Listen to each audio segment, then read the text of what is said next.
Bonjour à tous. Aujourd'hui, nous allons plonger dans le grand mystère de la forêt amazonienne, les jardins du diable. Ces endroits où l'on trouve la plus faible diversité d'espèces d'arbres, pourtant plongés en plein cœur de l'Amazonie. Pour vous donner un ordre d'idée, il y a en moyenne 150 000 espèces de plantes par kilomètre carré. En ramenant cela à la superficie de ces jardins, qui couvrent environ 1 hectare, il devrait y avoir 1500 espèces différentes de plantes. Au lieu de cela, nous n'en trouvons qu'une seule. Pourquoi?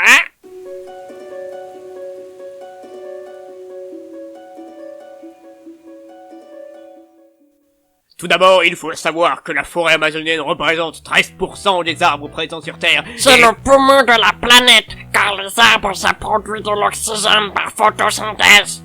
Ce n'est pas si simple que ça. La photosynthèse produit bien de l'oxygène, mais les plantes respirent aussi. Ainsi que tous les êtres vivants présents dans cette forêt, et pas que les plantes. À vrai dire, la forêt est à l'équilibre entre la quantité d'oxygène qu'elle produit par photosynthèse, et celle qu'elle utilise pour la respiration. Après, ce n'est pas une raison pour détruire cette forêt, n'est-ce pas?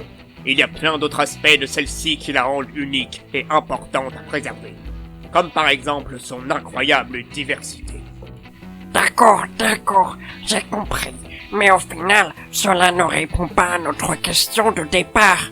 Qu'est-ce qui peut hanter ces lieux pour causer cette perte de diversité drastique entre les jardins du diable et le reste de la forêt? D'après les autochtones, ça serait l'œuvre de Chula Cheki. Cholaki? Chula Cheki, c'est une créature qui va prendre l'apparence de quelqu'un que tu connais pour t'emmener dans les recoins sombres de la forêt et t'abandonner en plein milieu, dans le but de te perdre.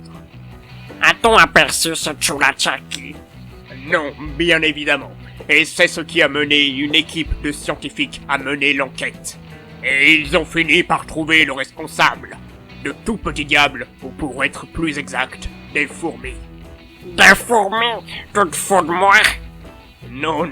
Et tu vas me dire que c'est avec leurs petites pattes qu'elles détruisent toutes les espèces d'arbres sauf une, leur dieu des arbres. Non. En fait, elles utilisent une substance toxique, de l'acide formique, normalement utilisé pour se protéger des parasites, comme par exemple le champignon, que je ne nommerai pas, pour une certaine raison.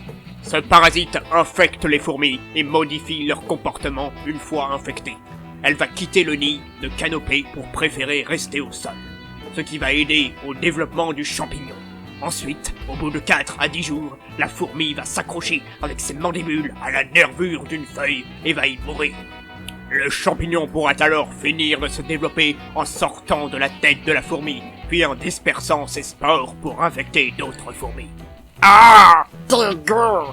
Et donc, notre espèce des jardins du diable utilise cette substance à la base protectrice pour emprisonner les arbres. En effet, elles empêchent les jeunes pousses d'arbres de se développer en injectant à la base des feuilles cette substance. C'est la première espèce connue à utiliser de l'acide formique comme herbicide. Et pourquoi ces fourmis ont ce besoin irrésistible de tuer quasiment toutes ces espèces de plantes dans les parages?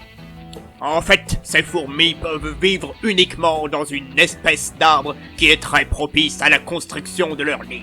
Donc, en tuant toutes les autres espèces de plantes, cela laisse de l'espace pour le développement de cette espèce en particulier.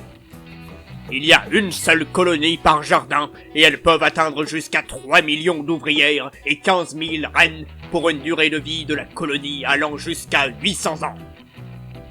Et c'est sur cette dernière info que je vais vous laisser méditer.